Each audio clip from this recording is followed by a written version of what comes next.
Everyone, so today we are going to start our next lecture on liquidity ratio, and in this lecture we will discuss more questions related to the liquidity ratio, and we'll learn that how we'll solve different questions related to this liquidity ratio. So let's just start with the question first, but before that just keep this in mind that formulas that you have to learn before solving these questions.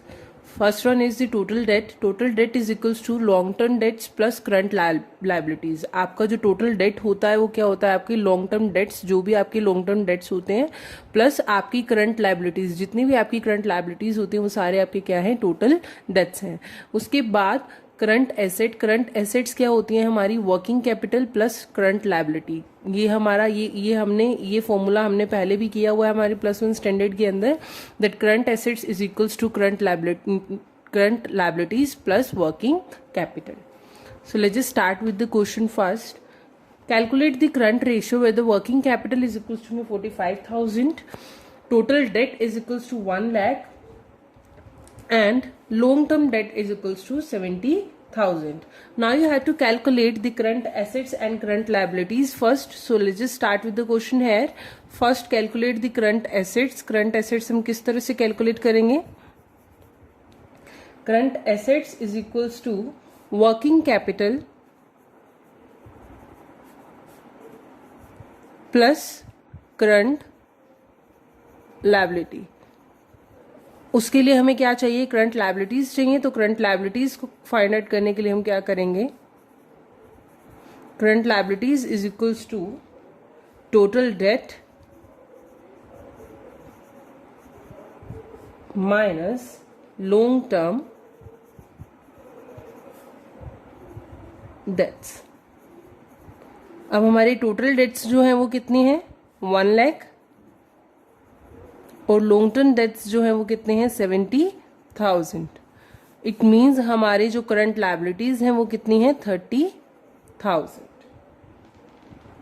अब आपने इसी तरह से current assets calculate करनी है. Current assets calculate करने के लिए आपने क्या करना है, working capital that is 45,000 plus current liabilities. Current liabilities हमारी कितनी है, 30,000. तो 45,000 plus 30,000 is equals to 75,000.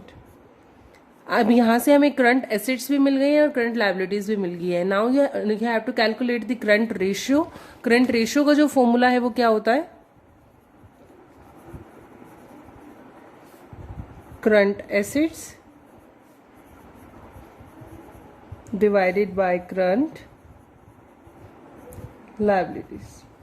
Current assets हमारी कितनी है, 75,000 डिवाइडेड बाय 30,000. तो ये हमारी क्या हो जाएंगी, 2.5:1. ये हमारा क्या आ जाएंगी, करंट रेशियो आ जाएगी. Let's just start the second question now. Now here you have to calculate the current ratio. Here it is given to you that working capital is equals to 6,30,000. Inventory 4 lakh की है जिसमें हमारे loose tools भी हैं, और current assets जो है हमारे 8,40,000 की हैं. और मैं आपको फिर दोबारा से रिवाइज करा रही हूँ ये चीज़ कि जब भी हम करंट रेशियो कैलकुलेट करते हैं तो उसके अंदर लूज टूल्स जो है हमारी वो इंक्लूडेड नहीं होते हैं. तो ये जो हमारी टोटल इन्वेंट्री है 4 lakh, उसमें से हमें क्या करना है, लूज टूल्स जो है उन्हें डिडक्ट करना है, माइनस करना है. अभी देखिए आपकी जो करंट एसेट्स है वो कितनी है, 8,40,000 की. अब आपकी जो ये करंट एसेट्स है उसी के अंदर इन्वेंट्री भी इंक्लूडेड है 4 lakh की. इट मीन्स उसी के अंदर हमारा लूज टूल्स भी क्या है, इंक्लूडेड है 1,05,000 के. तो हमारी जो करंट एसेट्स हैं वो टोटल कितनी है, 8,40,000. अब हमें उसमें से क्या करना है, लूज टूल्स जो है वो माइनस करने हैं, और हमारे लूज टूल्स कितने हैं, 1,05,000. तो हमारी टोटल एसेट्स जो है वो कितनी है, 7,35,000. ये टोटल हमारी क्या है, करंट एसेट है. हमने ये जो इन्वेंट्री है 4 lakh की, ये इन्वेंट्री इंक्लूडेड है करंट एसेट्स के अंदर, इसलिए हमने इसको इंक्लूड नहीं किया. Next is current liability. Current liability निकालने के लिए हम क्या करते हैं, वर्किंग कैपिटल को हम माइनस कर देते हैं करंट एसेट्स में से। करंट एसेट्स में से वर्किंग कैपिटल, वर्किंग कैपिटल में से करंट एसेट्स। तो हमारी करंट एसेट्स कितनी है, 7,35,000 की, एंड हमारा जो वर्किंग कैपिटल है वो कितना है, 6,30,000। तो हमारी टोटल जो करंट लायबिलिटीज जो हैं वो आ रही हैं 1,05,000 की। करंट रेशियो निकालने का फॉर्मूला क्या है, current assets divided by current liabilities. Current assets हमारी जो है वो कितनी है, 7,35,000 डिवाइडेड बाय 1,05,000। तो हमारा जो करंट रेशियो है वो कितना है, 7:1। तो हम इस तरह से करंट रेशियो कैलकुलेट करते हैं जब हमें इंफॉर्मेशन गिवन होती हैं। Okay, here let's just calculate more questions related to the liquidity ratio. So let's just start with this question. Here the current liability is equals to 3,50,000, current ratio is equals to 3:1, and acid test ratio is equals to 1.75:1, and you have to calculate the current assets, liquid assets and the inventories. And for calculating the current assets, you know that we have the formula, that is current ratio is equals to current assets divided by current liabilities. You have the ratio, current ratio here, current ratio is 3:1. It means current ratio क्या है आपका, 3/1 is equals to current assets जो हमें अभी नहीं पता, और I am letting it x, और current liabilities जो है हमारी वो कितनी है, 3,50,000. Now you have to calculate the current assets according to the given data to you. अब आप क्या करेंगे, इसको क्रॉस मल्टीप्लाई कर देंगे। क्रॉस मल्टीप्लाई करने के बाद x is equals to 3 into 3,50,000. Now the current assets is equals to 10,50,000. ये हमारी करंट एसेट्स निकल गई। अब हमने करंट एसेट्स फाइंड आउट कर दिए। Now you have to calculate the current liquid assets. Liquid assets हम किस तरह से कैलकुलेट करेंगे, हमारा जो एसिड टेस्ट रेशियो है वो कितना है,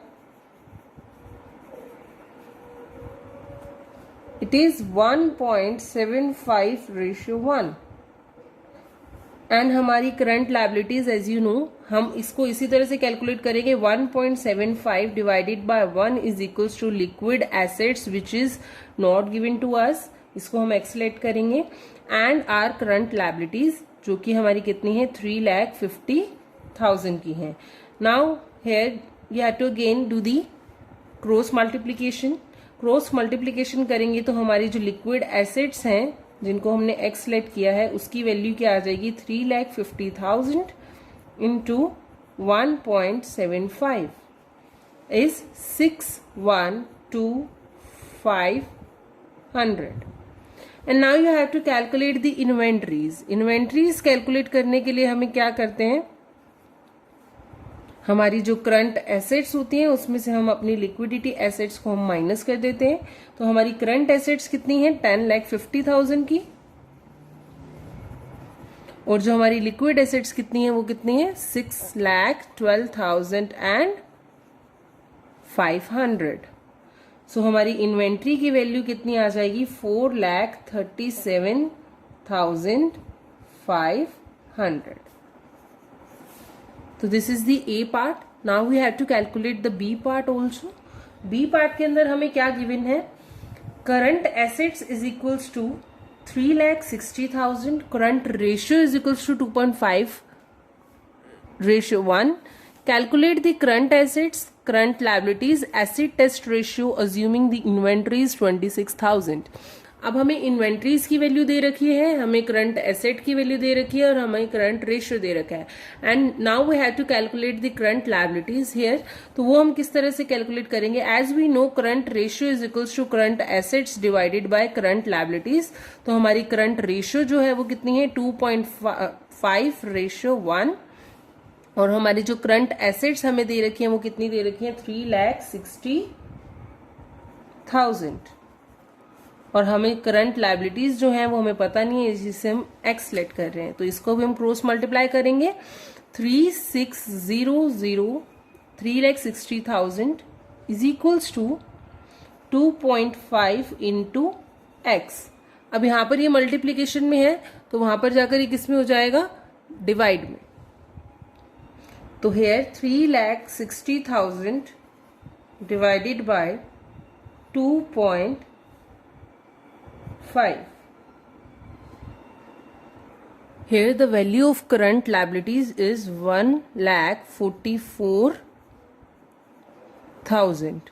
Now we have to calculate the value of acid test ratio. And for calculating the acid test ratio, we want liquidity assets divided by current liabilities.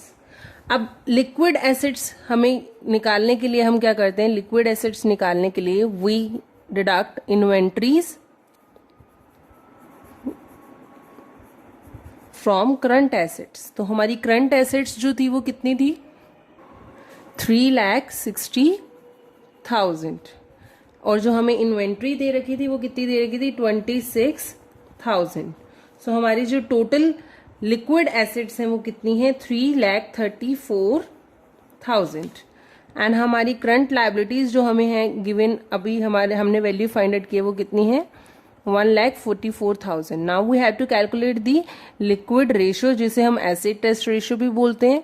तो liquid assets divided by current liabilities. Liquid assets हमारी कितनी है, 3,34,000 and current liability हमारी कितनी है, 1,44,000. तो हमारी जो रेशियो है लिक्विड रेशियो जो है वो हमारी कितनी निकलेगी, it's 2.3:1. That's how we had to calculate the value of acid test ratio and current ratio. Now we are going to solve the third, मतलब कि C part of this question, that is X limited inventory is 1,12,000, liquid assets is equals to 1,28,000 and quick ratio is equals to 1.6 quick ratio. So now you have to calculate the current ratio. Here we have quick ratio, मतलब हमें quick ratio मिली हुई है यहाँ पर. तो वो quick ratio का formula क्या है, liquid assets divided by current liabilities. तो हमें क्विक रेशियो जो गिवन है वो क्या है, 1.6. और जो हमारी लिक्विड एसेट्स हैं वो हमें गिवन है 1,28,000. And here you have to calculate the value of current liabilities.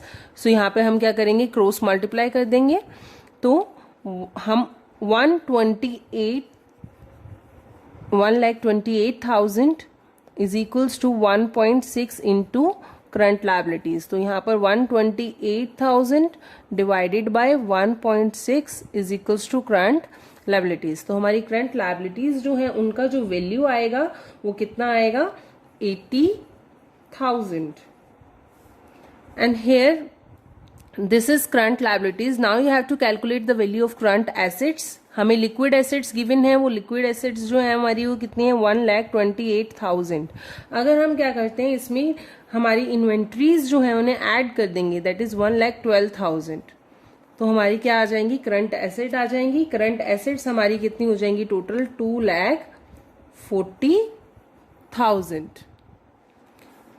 Now we have to calculate the value of current ratio. Current ratio के लिए हम क्या करेंगे, current assets divided by current liabilities. Current assets हमारी जो है वो कितनी है, 2,40,000 divided by current liabilities 80,000. So here the ratio is 3:1.